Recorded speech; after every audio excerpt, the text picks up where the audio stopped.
Bruce, bring to life the business Diversified Communications, please.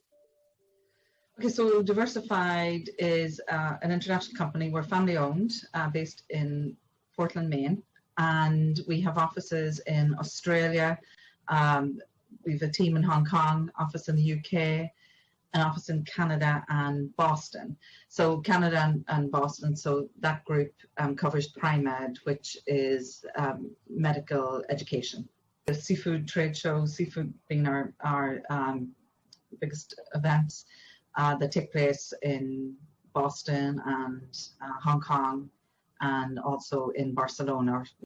You know, digital media, we have 2 print magazines, we have conferences and the Confex model, as well as the pure play trade show. Events in the commercial fishing, commercial marine, UAV, which is commercial UAV, which is like drones, so unmanned aerial vehicles. We have a business communities group which deals with financial, so accounts payable, that type of thing. So that's conference and digital. We have a new wine show, which is partnership with Vinexposium. It's like you have lots of events coming up in the Q3 and Q4. Specifically, I guess, talking about the USA to start with, and Canada, how confident are you of those shows running? Actually, I feel really good about the domestic shows. So when I say the domestic shows, those that don't have a huge international component to them, because obviously the travel restrictions getting into the US are you know, you have to quarantine and so on. But we've just actually had a rebudgeting meeting, and that going through that process, it was really good because I could see all these events that are in the US market will take place this year. Maybe not exactly how they used to look, but they will take place. And that's really important to get not just the companies and the exhibitors and the attendees back into attending events, but also for our staff, you know, that they can see light at the end of the tunnel, as it were, and get back to what we do best. So Seafood Expo North America, which would take place in Boston, was scheduled to take place in July. Boston hadn't reopened, so that actually seemed too soon to organize an event. So we're back on the normal schedule for March of next year, and the same for Seafood Expo Global, which will launch relaunch in Barcelona next April. All those events are looking very strong, even as we, you know, the further out we go, of course. But we're pretty excited about the fact that we think we can run absolutely everything that's domestic by the end of the year. The confidence that you have as an organizer putting on those events, are you also seeing that translated into visitor pre-registration and also exhibitor and sponsorship bookings? Definitely exhibitor and sponsorship bookings. There's definitely a pent-up demand to get back to face-to-face.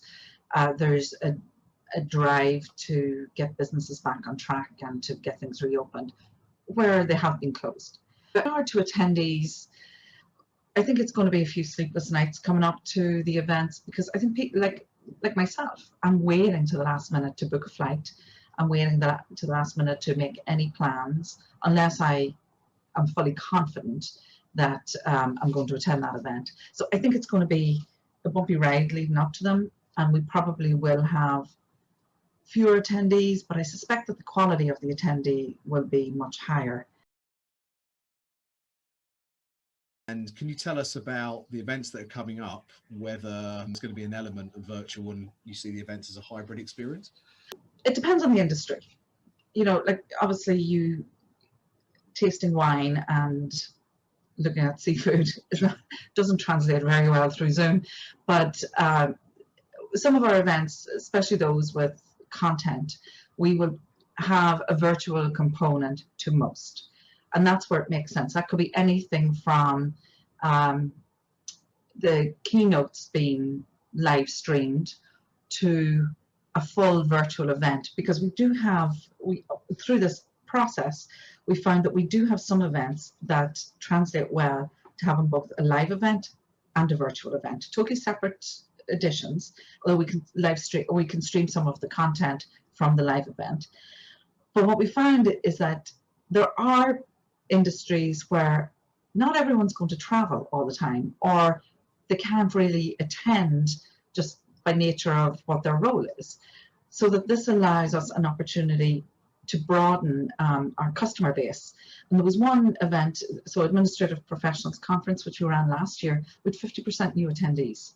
So that's new to us, you know, so maybe some of them will translate to the live event, but at least we know that that market is served well through a virtual or a digital component. And then there's others that will have some matchmaking, because there is a desire from some of our customers to actually have meetings with people, because they're missing out on that part of what their business needs. And, you know, let's face it, trade shows are cost effective and time effective, so they are missing out on getting new buying contracts sorted out for the upcoming year. So there's a variety, a mix there, but it all depends on the industry that we serve. Talking about the contact strategy with both exhibitors and visitors, both before and after your events, and obviously you run publications anyway, so you have different touch points in different media types. What's your view on, I guess, the buzzword omnichannel, and is that something that you're embracing more going forward? I'll be honest, for me, the omnichannel is very important for a couple of reasons. One, you can control your own communication, and you know, I appreciated having a platform to be able to communicate with customers every day if I needed to. And that actually has served us well for those industries. We've had digital sites for many of our industries for many years. And yes, the publications are a little bit different, but we do have websites that go along with those, and digital newsletters and so on. But, you know, I feel that it's allowed us to keep in touch. It's allowed us to hear what our exhibitors and our visitors want to tell us as well. But I do think moving forward, where it's appropriate, so I'll get to that in a second, but where it's appropriate, having that omnichannel approach is very positive for your brand. Where appropriate, I found that in sort of mid through last year, many of my team were thinking, well, what do I do that's virtual or digital here, or matchmaking? Like, how do I do something for my industry? When sometimes the effort of coming up with something, if it wasn't obvious, let's move on to something else and use our resources wisely. So where it was appropriate, was a matchmaking event appropriate for seafood? Yes, because we could set up meetings. But we've done conferences with content and sort of news of what was going on in the industry. But you still couldn't replace online that buying and selling, and the use of the senses and the trading that needed to go on with seafood as an example, or large engines. That just wasn't going to work. But so it was all like, it depended on what that industry needed. Again, it's sort of, I appreciated having the omni-channel focus, but also where it was appropriate. Are you thinking about hiring from non-traditional areas and maybe more digital? What's your view on the talent pool that you'll need for the business? Okay, so there's a lot of factors that are coming into play at the moment with hiring, and we've just started our plan for rehiring effective this summer, getting ready to get back to events. But while we did cut back on some positions, you know, we were looking for efficiencies as we were going through the pandemic. Where we are now, we had hired for more technical skills. So somebody on digital, so that was a hire that took place regardless of what was happening, because the amount of webinars and virtual events and the amount of work that's involved in those, we did need more help there. We're also looking at, like, even our registration team, they're highly technical now, with all the registration processes and programs that they need to fulfill. And while we're looking at new skills, our focus is actually on diversity as much as it is on new skills. And we feel that that's an area that we need to address as a company. So that's something that we are driving to so we're employing new hiring practices as we're going through this new group of employees that we hope to bring on. The one thing that does concern me, I don't know if it's the same elsewhere, but in the US right now, it's an employees market, and making sure we have enough staff ready to kick off show season, which is going to be one hell of a show season. You know, putting a year's worth of work in 3 months. That concerns me. It concerns me that hotels, where, you know, some of the venues that we work at may not have enough staff. You know, people are being choosy. You know, a lot of them have rethought their lives and what they want to do, and so keeping our industry attractive to employees or future employees is very important. Your relationship with suppliers like at the moment, and have you found that it's more of a collaborative approach than perhaps it was before?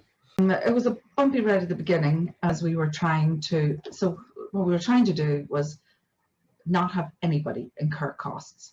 The suppliers, the exhibitors, you know, as we were trying to get through this, because when we started, we thought, okay, well, this will be over in 2 weeks, or this will be over in 3 months, and so on. So as companies were organizing to prepare for an event that was rescheduled, we were concerned about them incurring costs and specifically the suppliers, because, you know, they could pay it at the end.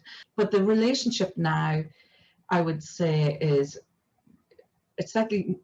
more practical. We would look at what each group needs, so what each stakeholder in organizing an event needs.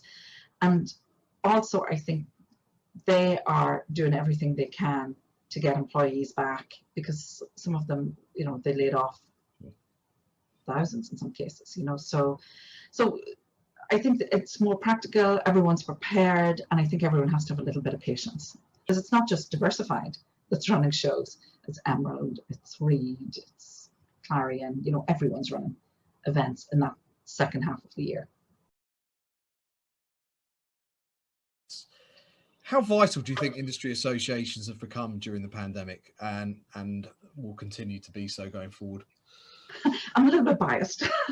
I'm the outgoing president of UFI, and also I'm on the board of the executive committee of CISO. But I have to say, I've been proud to be a part of the associations and watched what they have done to give the industry the voice that it needed. So yes, advocacy is one area. Just the conversations about hearing what's going on, what are you seeing? And I know I've watched some of these videos from you before. I've heard different people say that the industry was collaborative before. Well, nothing like it is now.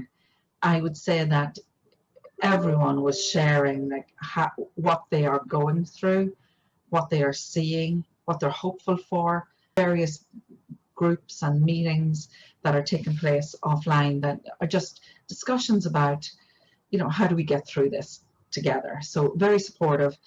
I think educationally, like certainly with UFI and CISO, some of the interviews that they've done were really valuable. Some of the panel discussions that they had were really valuable, because there was also a preparation of not just on advocacy, but when we do get back, what do we want to change?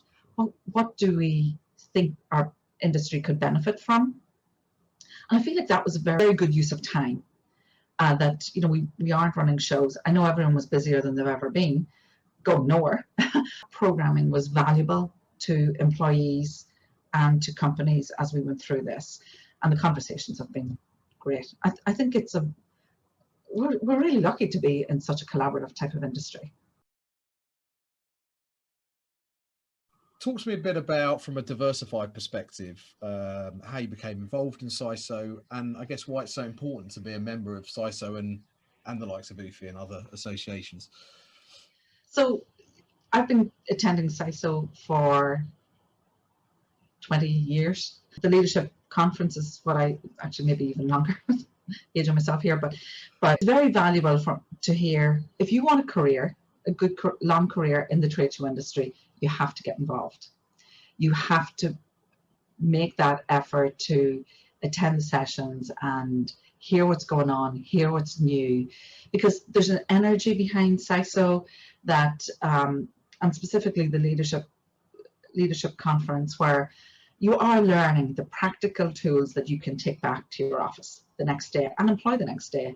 And also you hear what's changing, and then those things that you might have doubts about, like what's happening with your registration as an example, you might hear that there's a specific trend. So, and also this is a plug for women out there, if you get the opportunity to speak at CISO, it's worth it. It's worth it. You get to know more people, they know who you are, and it's because CISO is for the for-profit organizer. They are people who are in your field, so they're doing exactly what you're doing and coming up against the same obstacles. So it's definitely worthwhile. Women's Interest Group. For those that aren't aware, can you just bring it to life what it is and maybe how people can get involved over and above at the conferences? Are they able to get involved outside of that? So specifically, there are a few areas to get involved. So how it came about was, the trade show industry, 70% of the entry-level positions are held by women. But as you move up in organizations, it's like it goes to 65% at the manager level, 50% at the director, or maybe 35% at the director level, and only 9% in the C-suite. And that's an issue, and a lot of it does come about because of visibility of women in the industry. So hence my plug for women to speak at events when they're asked. Courtney from Clarion, Dana Teague from Informa Markets, and myself started the Women's Special Interest Group with a program that took place at the first CEO Summit. And it's taken off. There's a lot of interest in it. At the Leadership Conference, it's a day-and-a-half programming, which this year is going to cover the change in the work environment, and do you use this as an opportunity to broaden your career, like sort of what's next. And for some people, it's an opportunity for them to go out on their own. So there's a lot of the discussion will be around that, you know, just educating women what's needed to go out on your own. Also, just the changing landscape for women. How do you manage your career when your home life is dramatically changed? So it's been an important program. We are sort of moving towards a general diversity program as opposed to just focusing on women's leadership, because it does impact race, greed, everything, you know. So what we want to do is make sure that we're providing something for all the constituents who are part of CISO. Sure.